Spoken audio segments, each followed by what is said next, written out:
Do people in Canada have cable, like other people?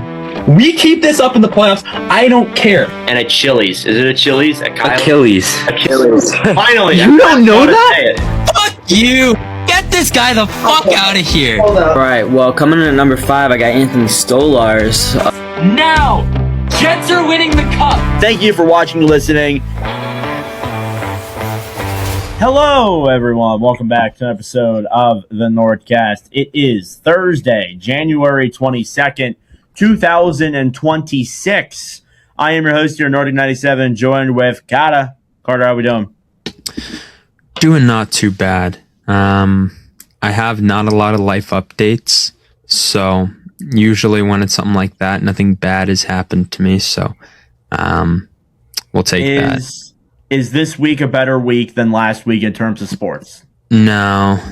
Bo Nix got injured. That's my Oregon quarterback, and I was rooting for Denver, so heart kind of goes out to him there. That really sucks. Like, how first off, I know that it's different in like hockey because guys play through this stuff all the time, but like, how do you break your ankle and then you still play 2 plays?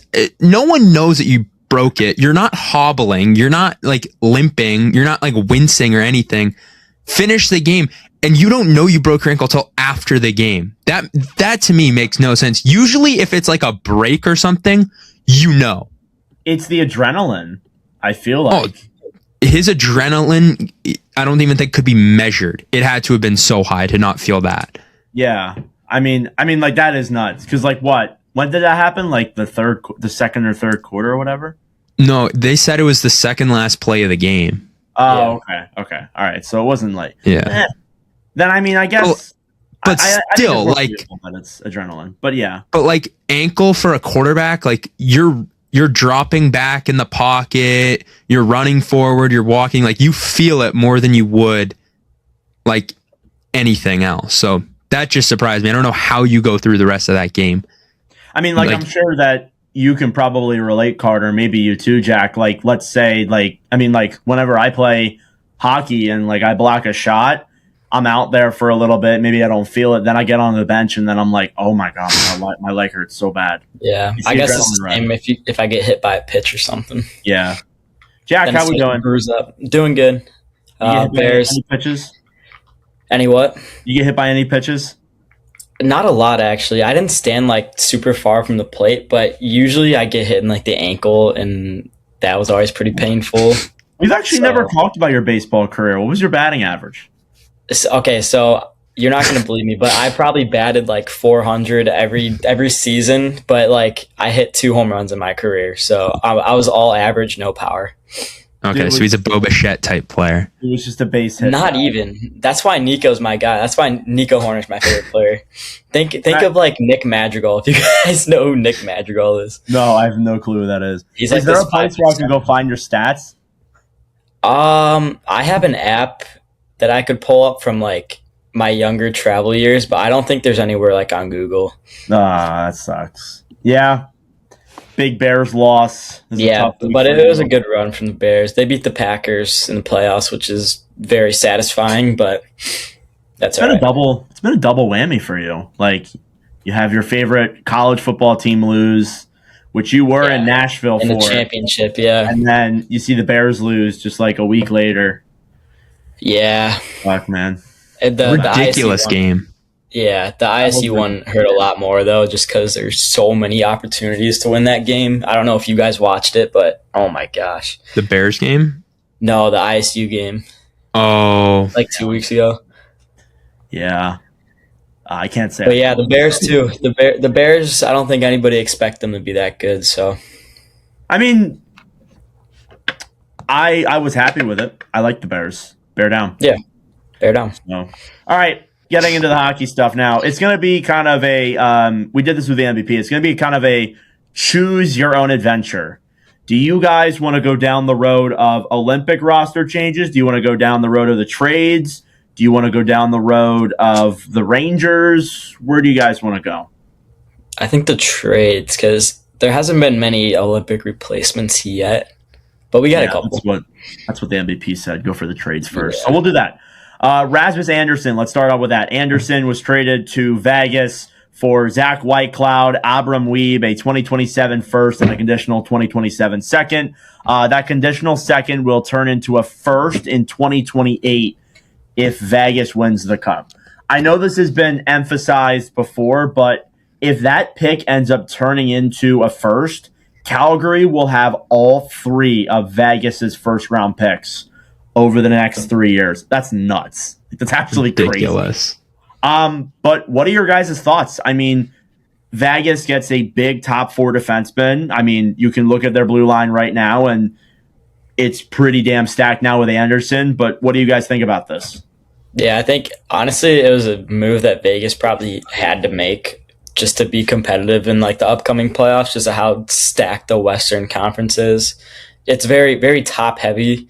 The Western Conference is, like, especially like Minnesota, Colorado, and then Dallas too, like all the Central teams. I mean, they had to make this move, I think, to really compete. Just once we get to the playoffs, I know we're not there yet, but like once we get there, and I am kind of surprised they made it work with all their cap issues. But Vegas always finds a way to make it work, whether you want to say it's cheating or not. But yeah, I hope he brings his stare down Selly to Vegas. Yeah, too. that was always awesome.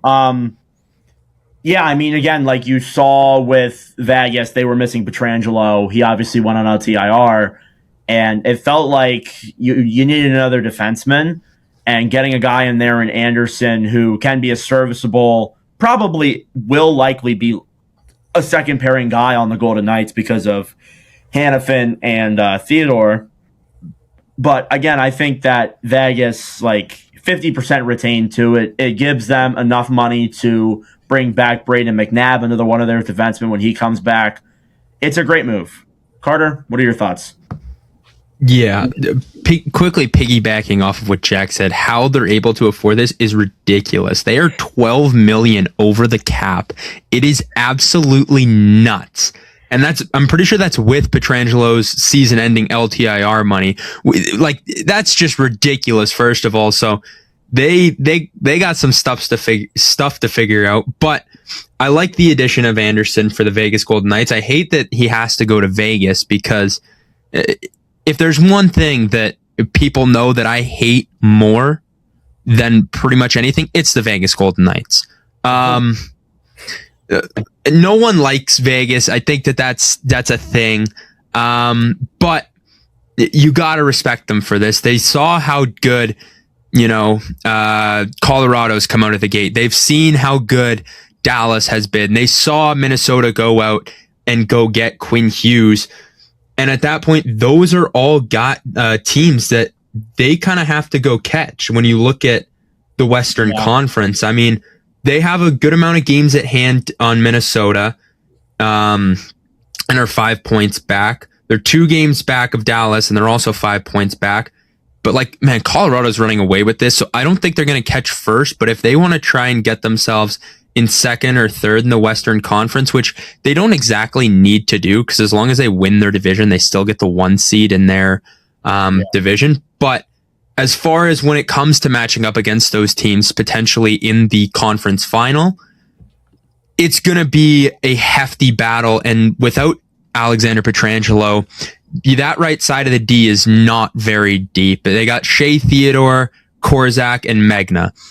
That's not really a recipe for success there. And you throw in Andersson there, and eventually maybe they'll get McNabb back as well. He's on LTIR, but he's not on season ending, obviously, but we'll see it when he comes back.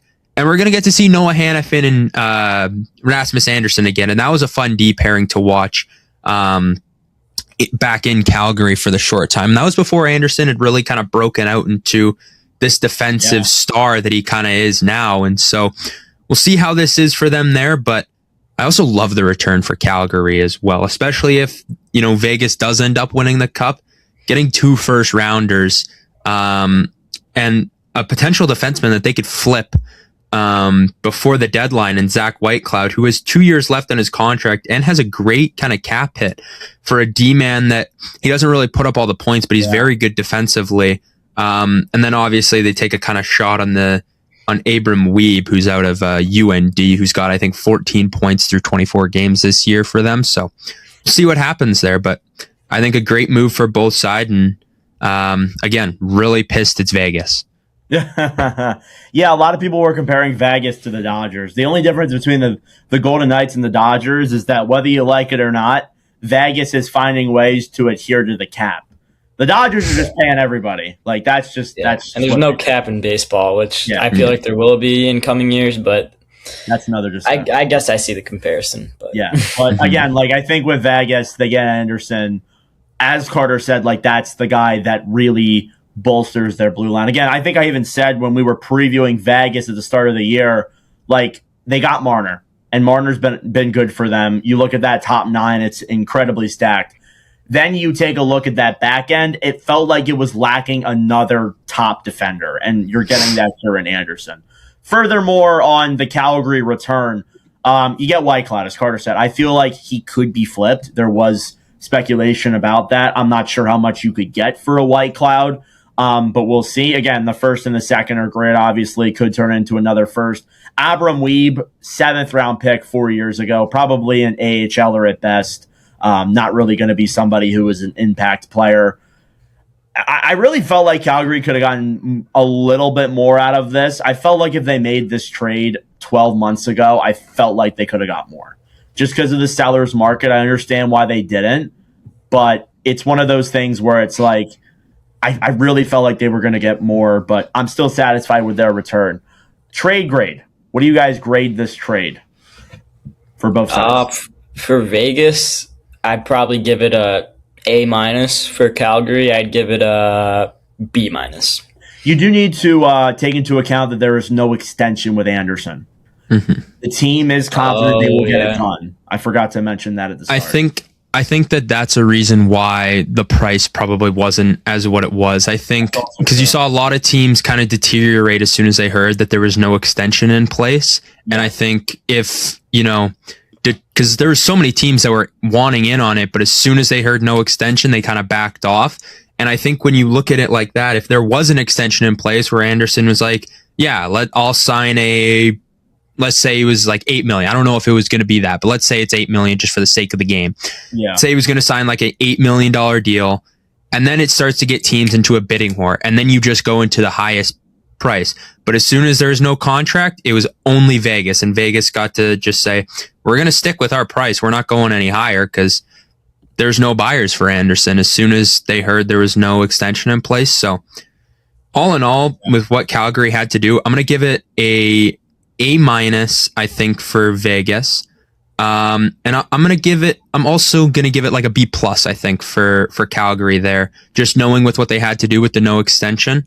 And they only got to retain Anderson for a season. So it's not like he's on a massive deal where they got to have him retained for the next 3 years. It's just one season and a year where they're not really competing for a spot too heavily. Right, you're correct. So in more light of what you said, there was obviously teams that were more interested. Boston was very interested. So the package for the Bruins was expected to be, and I may be wrong with this, but it was looking like it was going to be Mason Lohrei, roster player, Matthew Poitras down in the AHL, but could still be a roster player on the Flames, and a 2027 first. I mean, again, I think it's pretty clear what offer of the two is better. I'm taking Boston's in a heartbeat, but it was all dependent on the extension. Anderson and his agent, who is Claude Lemieux, basically informed the Flames that he would not sign with any team. And Calgary also has this interesting policy with them where they don't allow players to talk extensions with the teams they're being traded to. Did you guys know that? They're not allowed to. They're like the players aren't allowed in Calgary to talk to other teams about an extension. It's interesting. That's a league-wide thing, I'm pretty sure. But sometimes teams can allow them to seek permission, but like you can't, when you're signed with another team, you can't really be like, hey, what are you willing to offer me if I go to free agency next year? I feel like that's kind of tampering. Yeah, that'd be tampering. Well, you know how you see all the sign and trade stuff? I think it's within a negotiation with the team. So the team that's trading him signs the contract, and then he gets traded. Yeah. I think that's what would happen. Not obviously he would go there and then immediately sign. But I mean, it is something that is allowed. I get what you mean, though, with the tampering. It is a little bit complicated, but they actually do allow. It's the agents that can go and negotiate what numbers are there and stuff. Like the players, I don't believe can. I don't think you can unless you're given permission. Because otherwise, I feel like a lot of teams would be able to do it, and you wouldn't hear about it as often. But it's usually only when teams allow them to seek permission. Like when we were talking with Brad Lambert, they gave him permission to go out and find a trade. If that wasn't a thing, he could have just went out and seek himself for a trade, and it would have just been, hey, Brad Lambert sniffing around for a trade, not the Jets gave him permission to go seek for a trade. Because you're under contract with that team. You can't just go around to other places. I don't think that's how it goes. An agent can ask permission to speak to other teams on behalf of their player. Yeah, but you have to get confirmation from the team. But the Flames don't give them permission to do that. That was kind of Matthew Tkachuk. All because of Tkachuk. I think because of Tkachuk. You're actually right. I think that the whole thing went down. But yeah, that's the whole thing with Andersson. Sorry, I think I was a little bit confused. You are right though with the whole thing you said about Lambert, but the agents can negotiate. They can, but they got to get permission from the team. Right. All right. Next one. This one was a little bit interesting. Kiefer Sherwood to the San Jose Sharks for a 2026 and 2027 second, and defenseman Cole Clayton. So it's actually kind of funny because when you look at the standings right now, I'm pretty sure San Jose is in that third place spot or they're in that wild card spot. Either way, there's a chance they could play Vegas in the first round. I think that's crazy. I think that's really interesting. Honestly, I think right now they're in the second wild card spot. Even if they play Colorado, that's a good series. I think that would be a great series. Anyway, Sherwood to the San Jose Sharks. There is no contract extension in place. This one was really confusing not really confusing for me, but it was really interesting for me. What are your guys' thoughts first? Go ahead, Carter. Honestly, I was surprised that San Jose was the team to make this offer. Because San Jose, you look at teams, you see it a lot with teams coming out of rebuilds where sometimes it feels like they rush things, and I understand that this might not be one of those times for San Jose because obviously they're in a great spot. They already have their superstar Macklin Celebrini. They already have a great number 2 in Will Smith. They have great defensemen in their prospect pool and who are already playing for them. They have the goalie. They have a lot of good pieces where, in some sense, it makes sense to make a move like this. But I am really confused as to why they go out and pay some picks, which could end up being, they're not going to be super high. They could end up being middle of the pack. Yeah. But for a guy on an expiring deal, to me, that makes no sense. I probably would have rather used those picks and go get someone who's got maybe a few more years so you can see what you have in him and know if you got to get an extension. Sometimes it's hard to judge a player recently traded on your team just based off a small sample size because maybe they start out hot and you're like, okay, we got a star, and then they kind of taper off. Whereas if you have a little bit more time as a rebuilding team, you know exactly what you have, you know where your money needs to go with everything like that. If an extension is in place for Kiefer Sherwood, I absolutely love this trade for San Jose because you get a nice second line piece, could end up being third line piece if you truly need him to. He's a good center. He hits, he scores, he does so many great things. So I do like that for them there, but I'm just confused why they go for a guy with an expiring deal with no contract extension in place. But again, we'll see what happens. It's really interesting. I think it's all, and again, as you said, I'm just going to repeat what you said, but it's really all dependent on if that extension happens. I think that's the only way that I am fully in on this deal. Here's the thing though. I like it as a little light buy for San Jose because you're not really giving up a lot. Okay, yes, they're giving up their next 2 second-round picks. Here's the thing, though. They already have so many prospects as it is and so many guys who are NHL caliber, but might not even make the NHL. And I think it's very interesting because of the fact that, like, you know, San Jose has all those picks and all those prospects and forwards. Like, not all of them are going to be able to fit in that roster. There's no way. So I actually kind of do like it, but it's only dependent on if there's an extension in place. That's the only thing with it. Jack, what do you think about it? Yeah, I think you guys kind of hit it right on with the extension thing, and it's almost like Anderson, the guy we just talked about. I mean, if there's no extension in there for Vegas, and you know, could kind of be a bust for them, and I think same goes for San Jose in this deal. So, yeah. So, tweet here from David Pagnotta. The blue line is a priority for San Jose moving forward as they are open to buying and selling. While they're listening on all their pending UFA defensemen while also searching for young NHL caliber talent. A name that has been heard out there is Rangers defenseman Braden Schneider, for example. So there's a lot of different things. I think it's interesting. Like, the Sharks, when you're coming out of a rebuild like this and you're having a year that nobody thought San Jose would have. Like, I'm just going to be honest. Nobody thought San Jose would have this year. You're coming out of here. It's important that you don't go, like, fully into it, push all your chips into it, because you never know. The very next month, you could fall off and miss. That's a big thing. I mean, like, I'm going to pull over to Chicago here. The Blackhawks were in such a great spot, and then all of a sudden they're last in the league.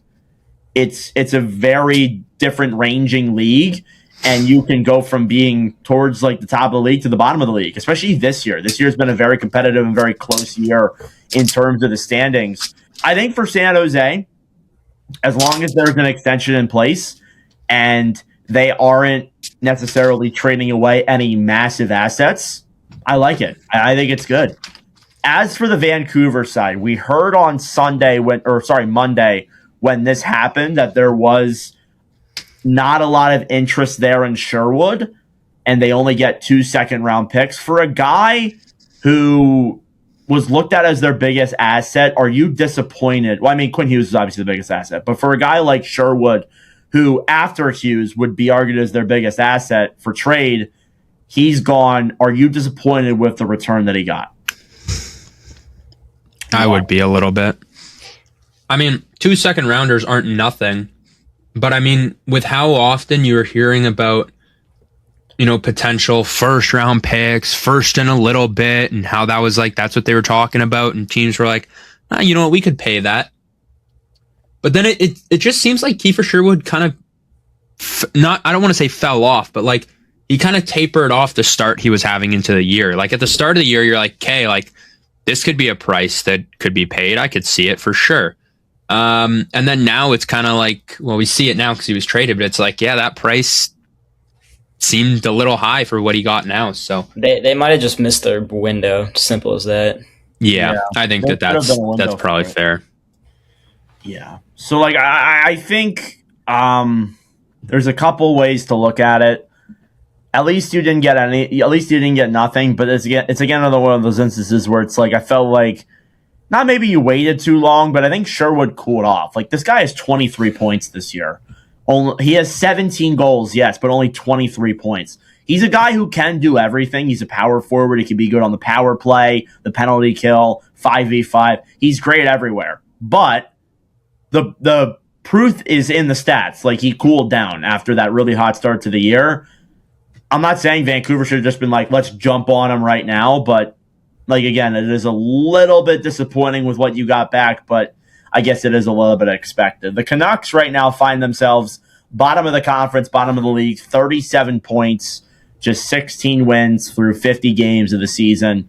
It's been a rough go of things for the Canucks. Trade grade. What do you guys grade this trade for both sides?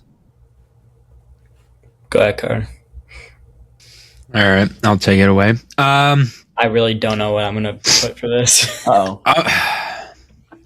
I honestly feel like just giving both of them like a C+, I think, because you kind of just got what you got. Seems like fair value on both sides. I mean, I would give it a little bit more to Vancouver, but based on what they were probably supposed to get at the start of the year with where they sold him at, they sold him at a low point. And it's unfortunate for them there, but it's it's just the reality of it. And then Kiefer Sherwood to San Jose, you could have given me so many teams and they probably wouldn't have even cracked the top 20 for teams I thought would have traded for him. So to me, it was just confusing. And so that's why I'll give it a C+. Yeah, I think San Jose, I'd probably go B+. Or, sorry, not B+. I'd probably say B-. And then Vancouver, I'd say C. If there's an extension, my grade for San Jose gets better. Agreed. But right now, I lean B- as well. I mean, if they make the playoffs and Sherwood's phenomenal, then my grade gets better. But like the initial reaction for me, I mean, it's really not that big of a risk, but it's also like, you know, it's not really that huge of a guy you're acquiring. I guess it's fine. B- for San Jose. I'll go a C for Vancouver. I'm still disappointed with the return. I feel like they could have got a lot more. And this is a San Jose team that is, they're years ahead of schedule, I'd say. I'm pretty comfortable in saying that. And I mean, they're still a rebuilding team. They're just in a hot stretch right now. They could sneak in. I mean, they're in a wild card spot right now. They could easily sneak in. But they're just a little ahead of schedule. And I think giving up 2 second-round picks just when you are a quote-unquote rebuilding team, it's just kind of risky. So I think you also see how like Macklin Celebrini is playing. Like if Celebrini goes down, that team's screwed. It's like Bedard. Like I mean, it's literally the same thing. I think Celebrini has been like the bread and butter for that whole San Jose team. Like I think like he's literally put the team on his back. Did you guys see? And I don't know if this is still true. Did you guys see the record when Celebrini does not score a point? It's like 8-2. It's nuts. Like whenever he doesn't score a point, they lose. Like it's crazy. So like that shows like how valuable he is to this team and how I mean, like I said, I don't know if they put him on his back. Like I don't think anybody expected Celebrini to have this kind of year. Like Connor Bedard, who I honestly thought would be better than Celebrini. Like last year, his sophomore year was still an improvement, but it was nowhere near what Celebrini is doing. I mean, Jack, you can agree. Yeah. Bedard's had a really good third year. He's played good his third season, but like comparing sophomore years, so yeah. Celebrini's way ahead. Celebrini already has more points than Bedard had in his sophomore year. I know, yeah. Dude. Like nuts. It's absolutely nuts. Yes, yeah, so Bedard had 67 points last year. Celebrini has 72. Like fuck, man, that's crazy. Could you imagine if the Blackhawks somehow went back-to-back first overall picks and had Bedard and Celebrini? That team would be disgusting. That's 2 centers, though. That'd be a hell of a 1-2 punch. That'd be nuts. Yeah, but you could put him as a 1-2 punch. You could move Bedard to the wing. Yeah. Celebrini's passing ability. Jack would never stop talking about Chicago. Never. Don't even get me started with that. I don't know, though. I'm going to. After this past World Juniors and who they got in 2025, I think they're pretty content with Anton Frondel. Oh yeah, absolutely. I think they're pretty content with Frondel. I think he'll be on the big league club by the end of the year. To be honest with you, yeah, I was just about to ask that. I think he could be. I think he's more of a probably late March call up. Yeah, right. All right, sweet. Next up, Panarin. The Rangers released a letter. We're not going to read the letter because it's almost been a week since that letter was released. Chris Drury basically said that the Rangers are undergoing a retool and there will be guys that are traded.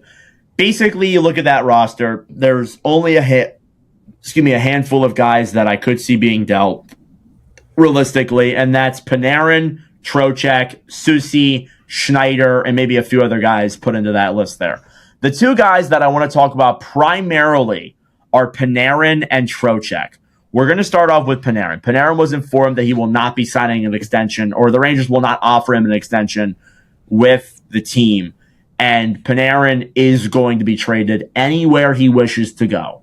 So, I am going to give you guys an assignment here, a pop quiz assignment. Give me one team to propose to us why Panarin should go there. Who wants to go first? Who wants to go first in their learning assignment? Carter's raising his hand, so we'll go with Carter. Me. Winnipeg. It is cold like Russia, and that's it. Oh, shut up. What? What? What's wrong? Cole Perfetti for Artemi Panarin, straight up. Statistically, he'd be going to a worse team. Yeah, but did you know statistically it's also more like Russia because it's cold? Yeah. You see that Russian snowfall? Speaking of that, they got like 16. Yeah. That was nuts.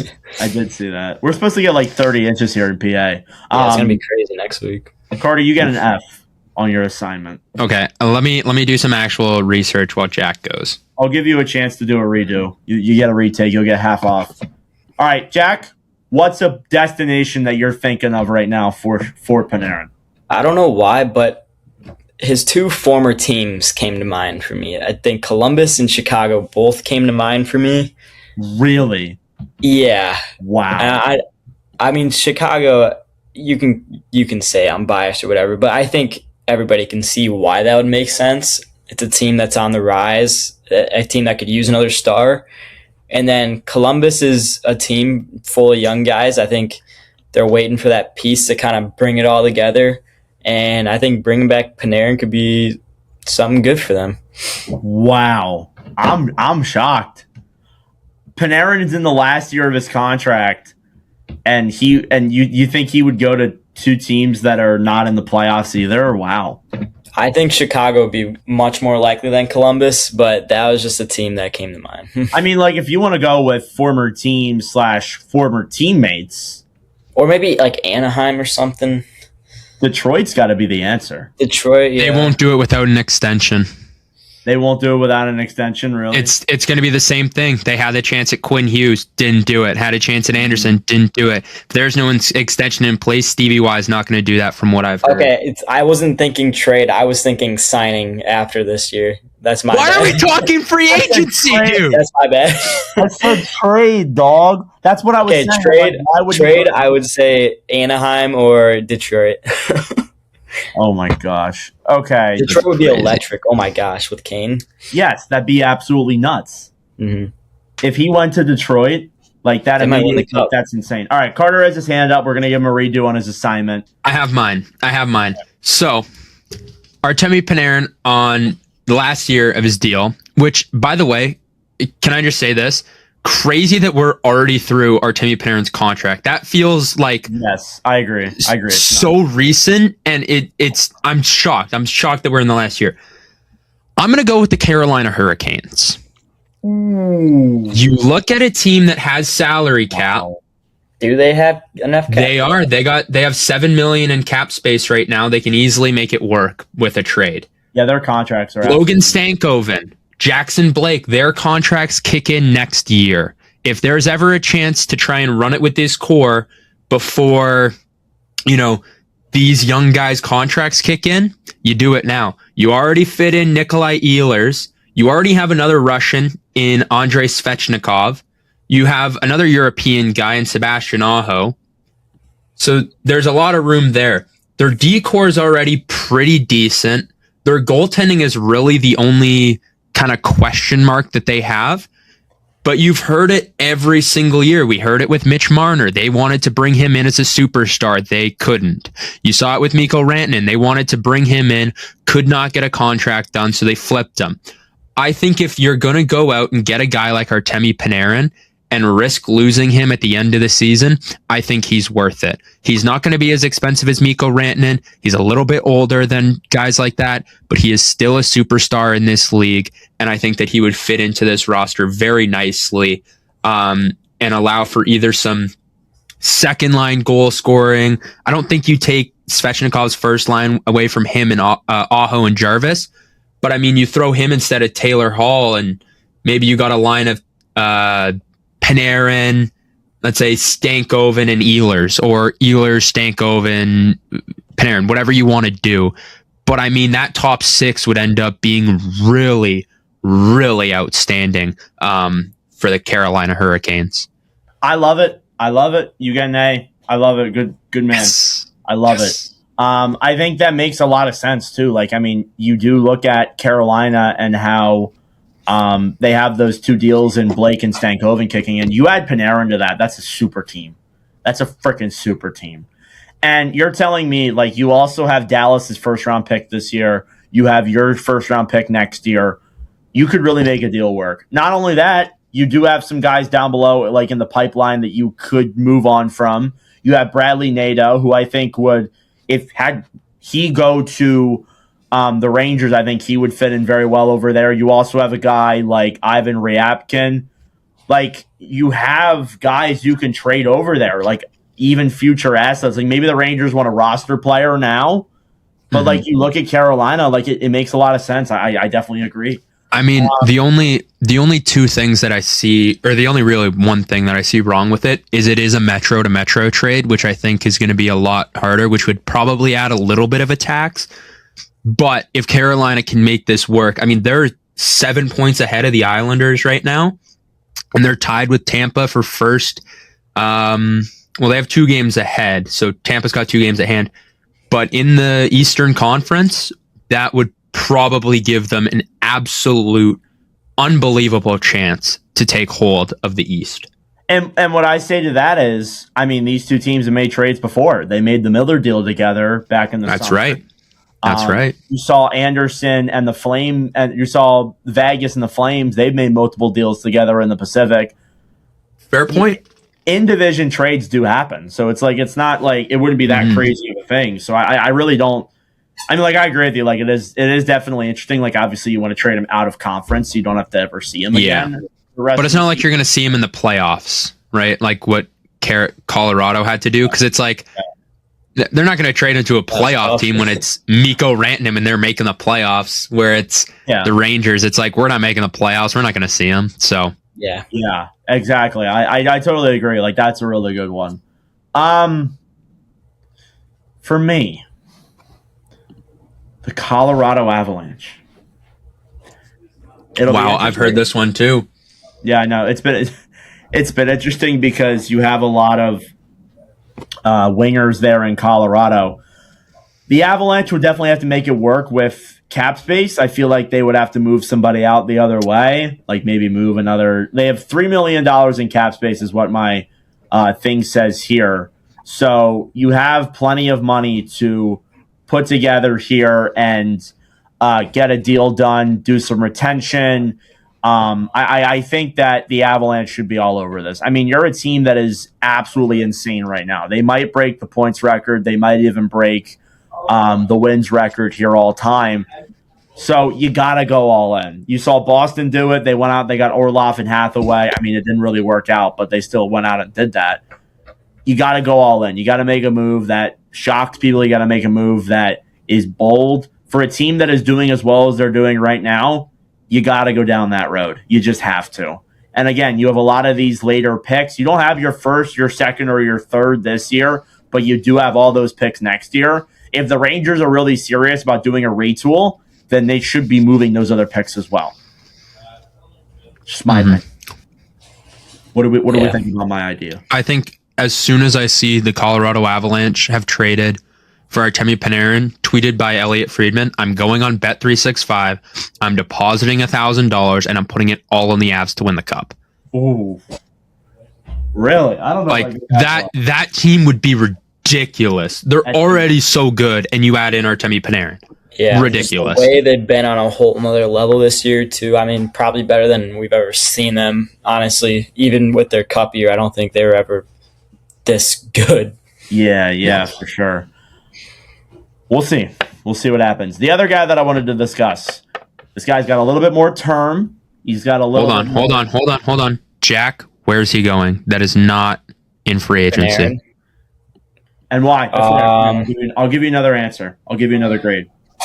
Oh man, if I had to pick a team, I'd say Detroit, but I don't think they're going to move him.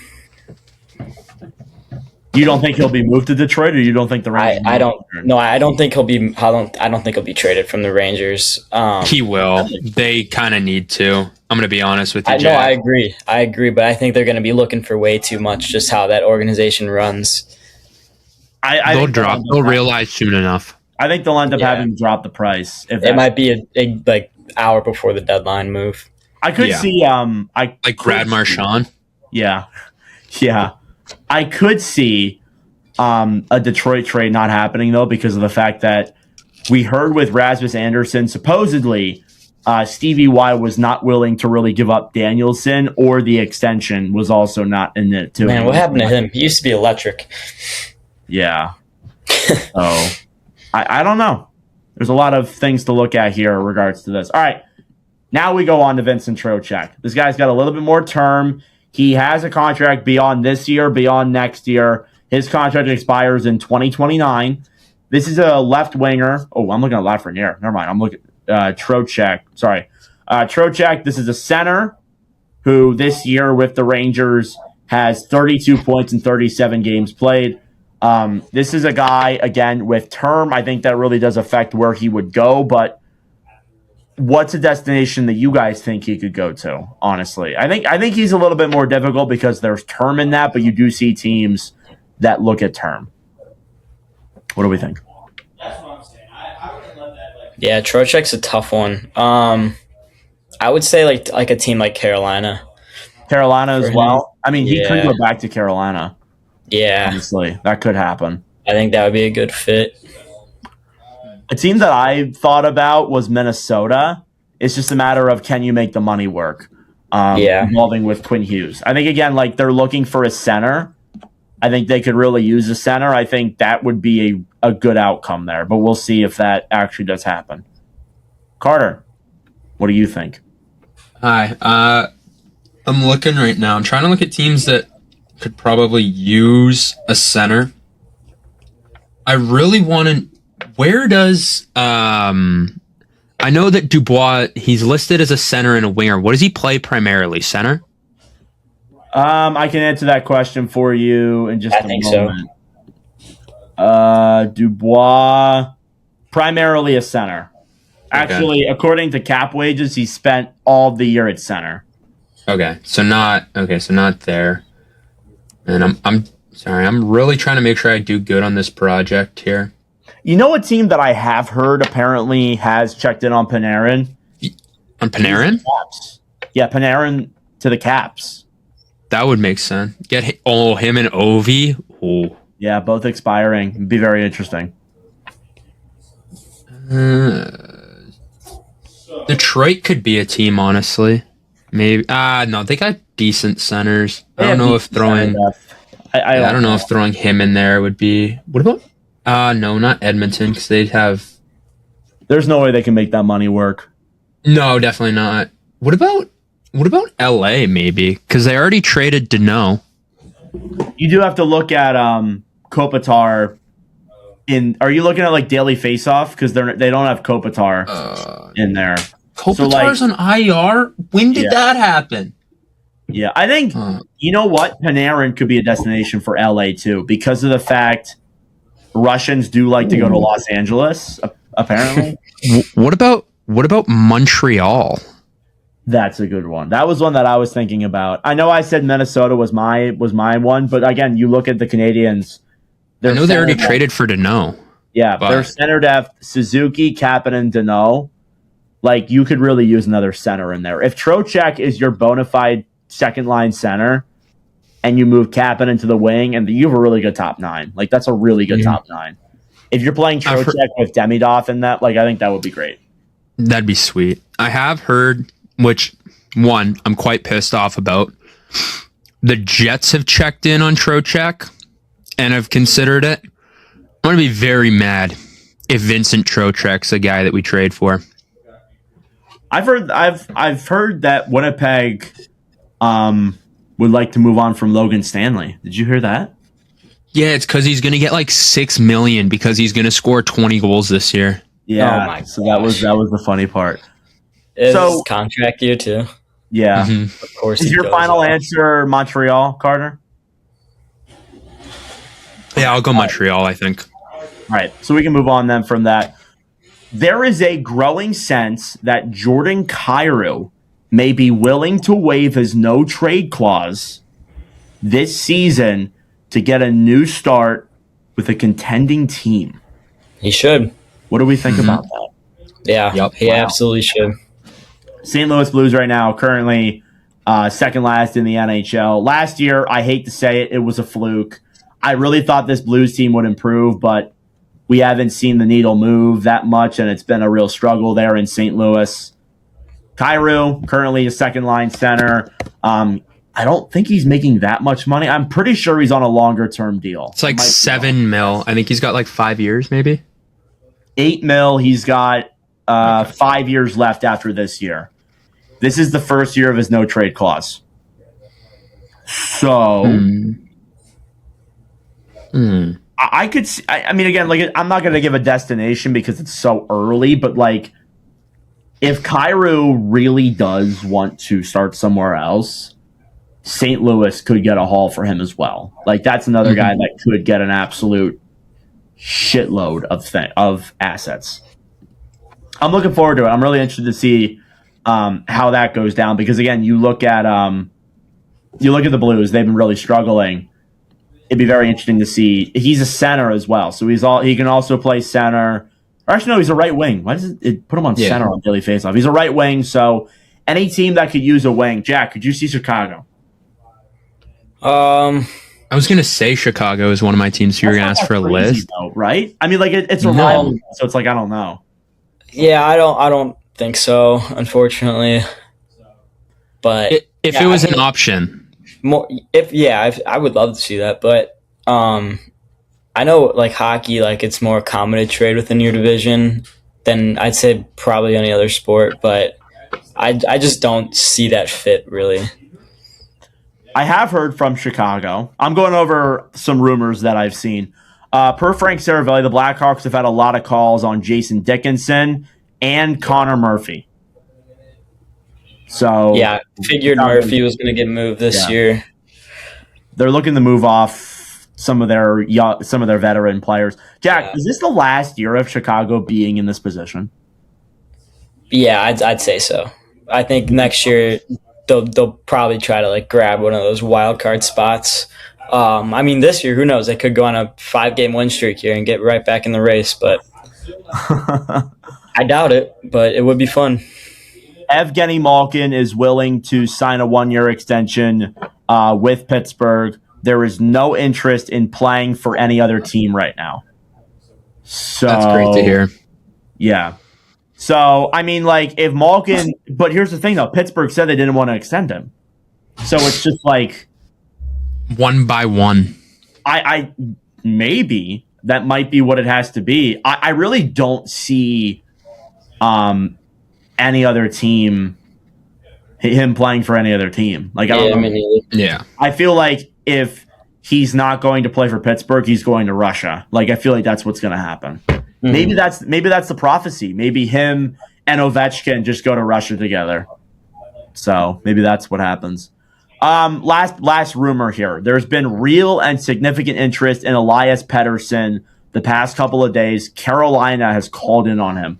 This is shocking. I mean, I know Pettersson's had a better year and he's a good player.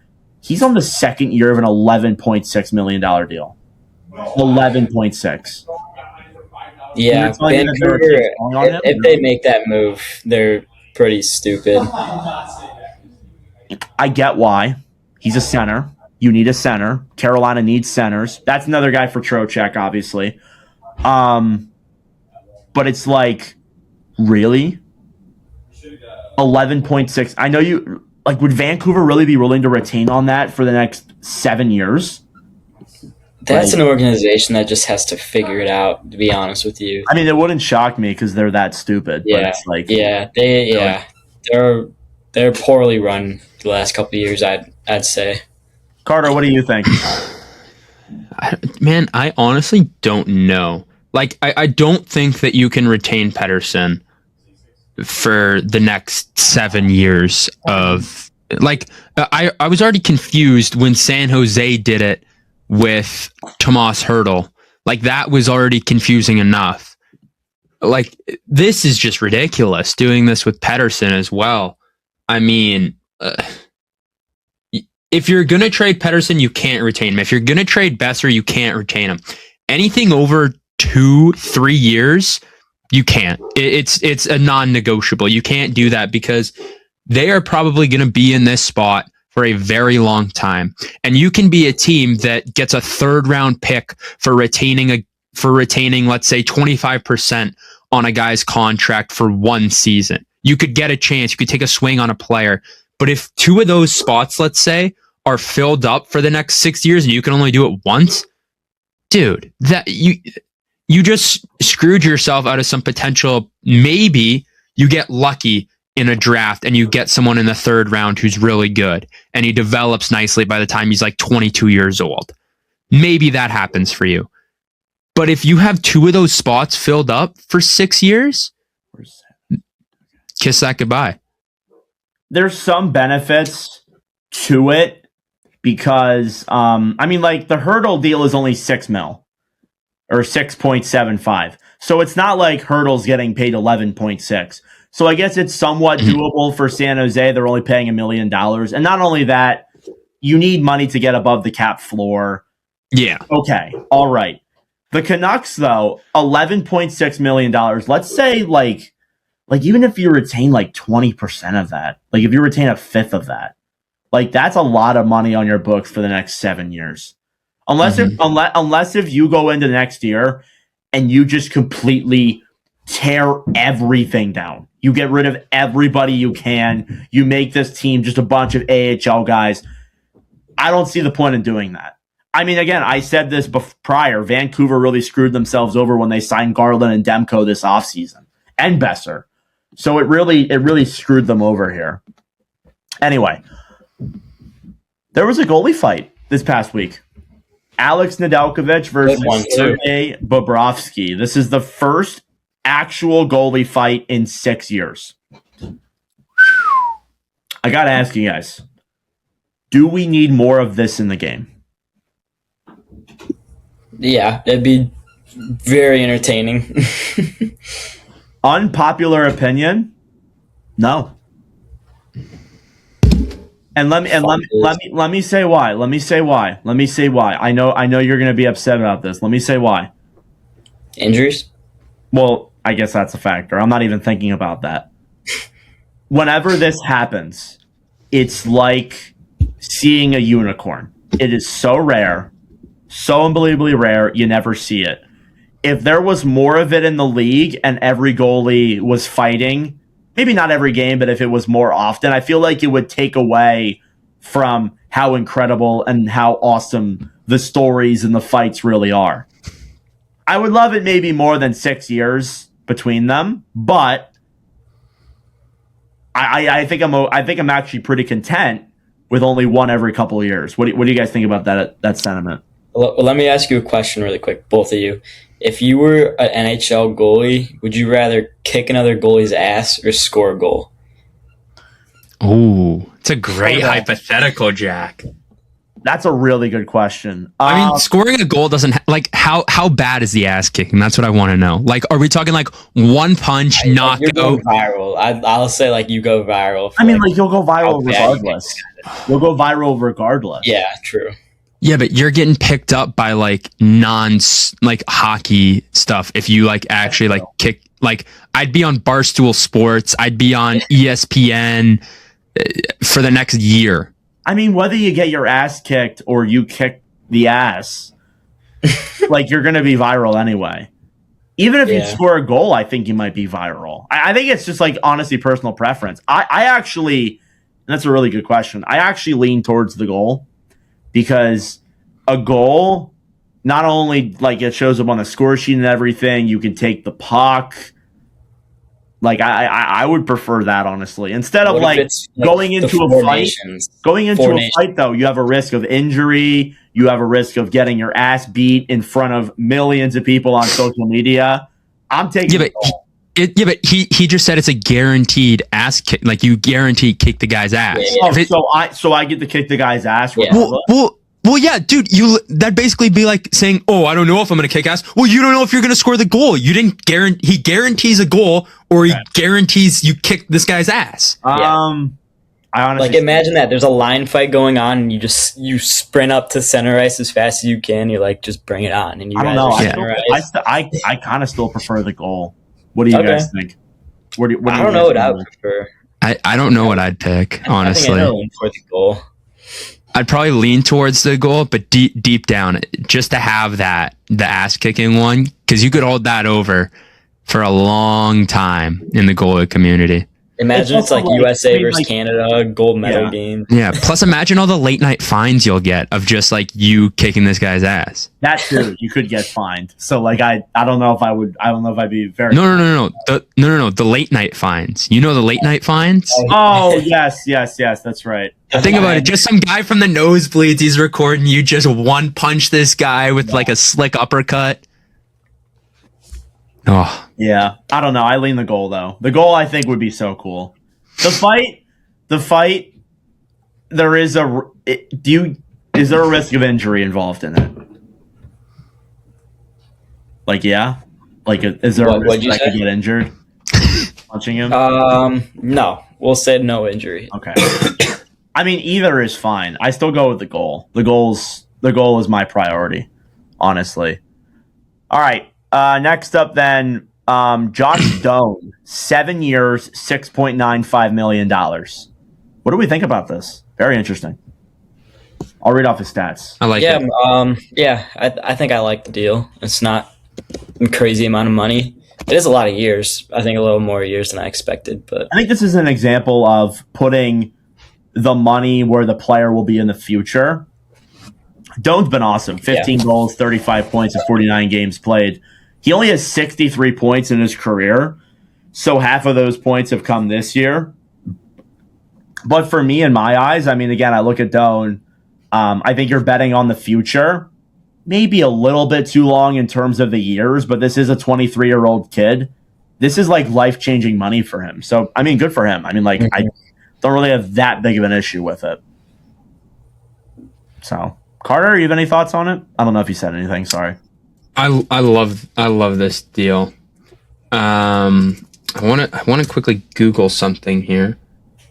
I want to look at Shane Doan's career earnings. Really? And see when that'd be a good comparison. I can get that. Shane Doan earned $65.5 million over his 21-year career. So Josh Doan does not beat him yet. But if he gets a second contract, you never know. He'll take over his dad. But yeah, that's crazy. I do like this contract for Josh Doan. I think it's a great move for both parties. Overall though, it is like this is the biggest contract he's signed, and it's way bigger than any of the contracts his dad had. Mm-hmm. His dad, like the biggest deal that I see on here, he signed a $5.3 million contract. Like $5.3 million. That just shows that's the difference. That was like 14 years ago. 14 years ago. So like it's a way different league now than what it was back in 2012. Clearly. Yeah. I mean the money difference is just crazy. Yeah. All right. Last thing here, and then I have a fun game for you guys to play at the end. Jackson Lacombe to replace Seth Jones on the U.S. Olympic team. Jones has been ruled out due to injury and is unable to play. What are your guys' thoughts on this? There's been a lot of upset around the league for it not being Lane Hutson. What do we think about Lacombe making this team? I have thoughts, but I want to let you guys say your thoughts first. Yeah, I think Lacombe's been a solid NHL defenseman for Anaheim, but I mean Lane Hutson has literally proved himself as like a future I'm pretty comfortable saying this top 10 defenseman, if not already there. And it's just pretty confusing to me of what went into this. Maybe he declined it or something like that. I doubt that would happen, but I don't know. It should have been Hudson, but it's whatever. Carter, do you have any thoughts? You were smirking as a Canadian. Are you? What do you think?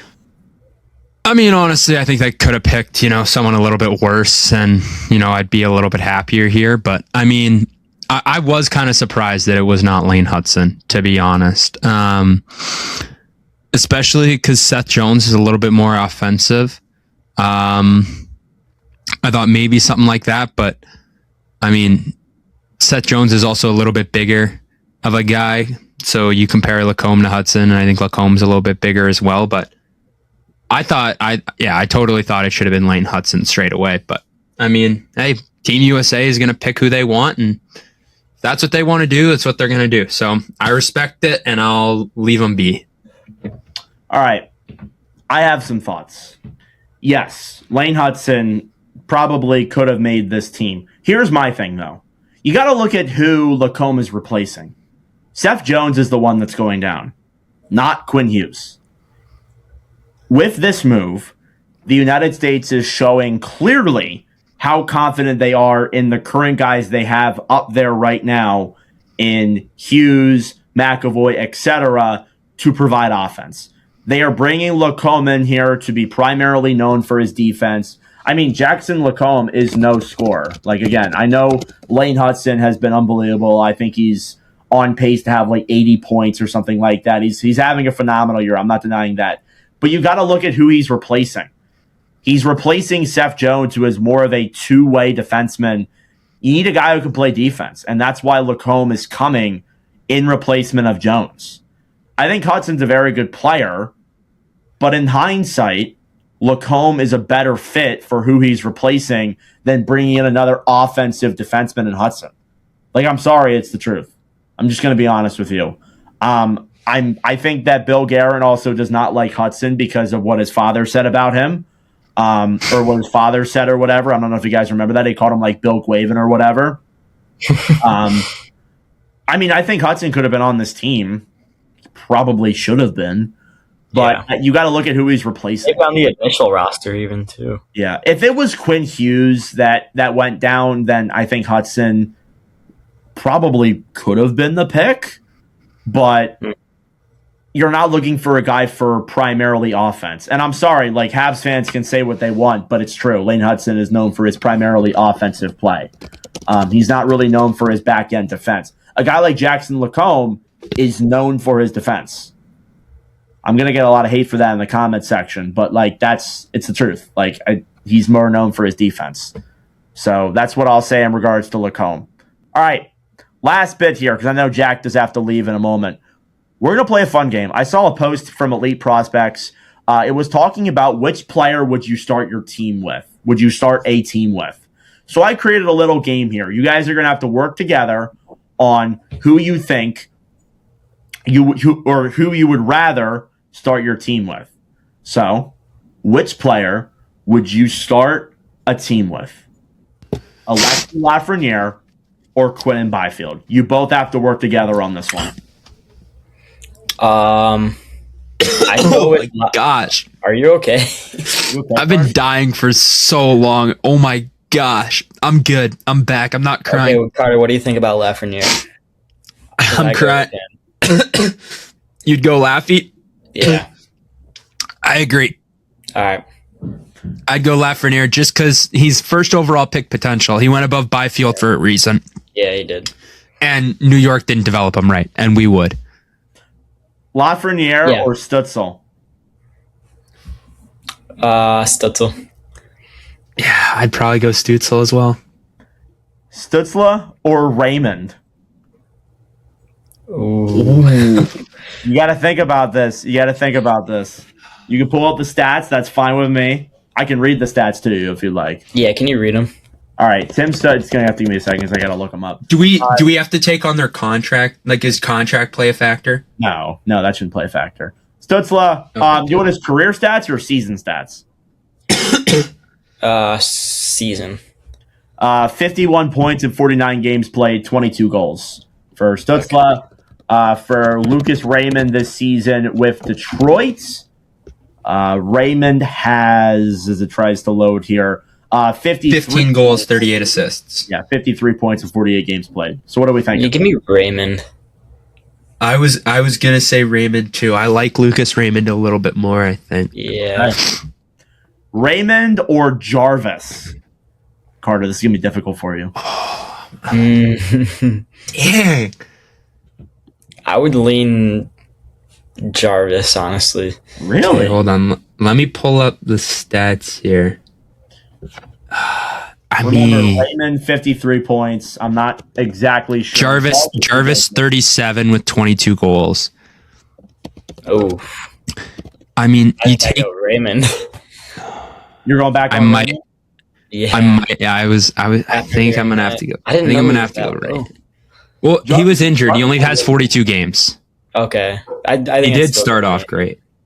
He's kind of cooled down, and the injury didn't help, obviously.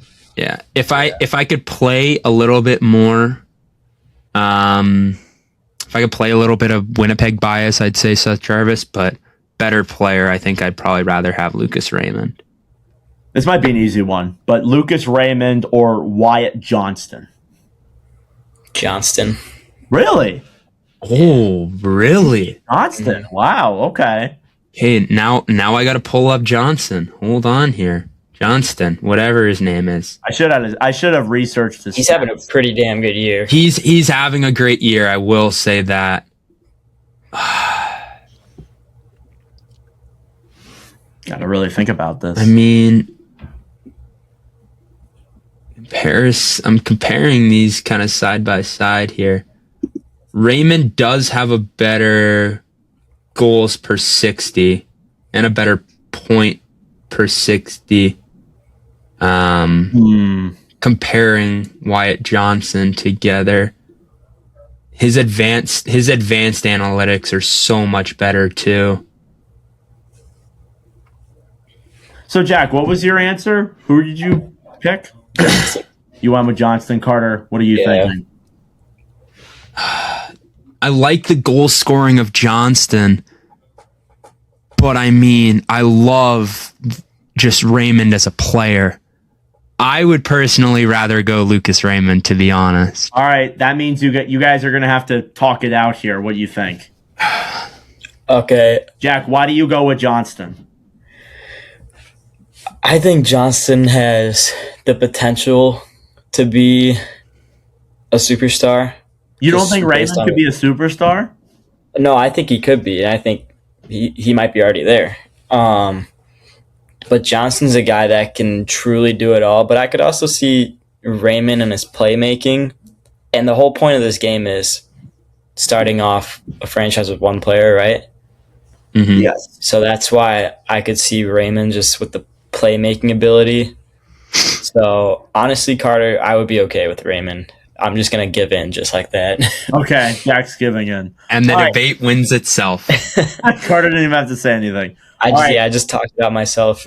Yeah. Raymond moves on. Now, Lucas Raymond or Jason Robertson?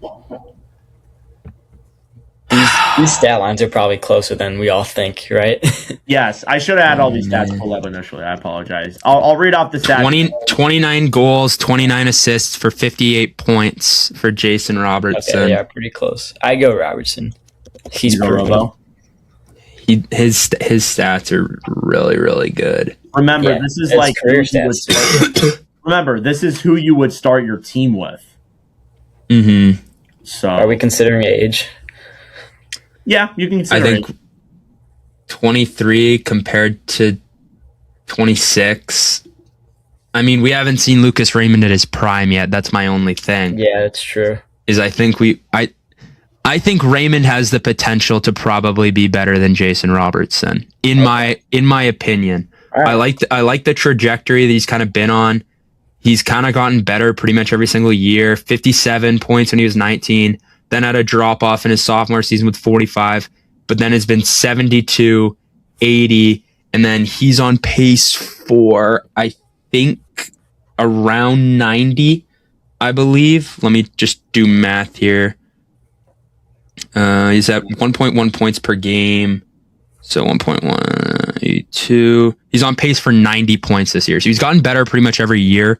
The only thing is he wouldn't have clipped the point mark that Jason, like the 109 that Robertson's had. Yeah, which is pretty freaky. But other than that, he's only done that once, and then he's been 80 twice. All right, you guys. That's a gotta make tough decision. one.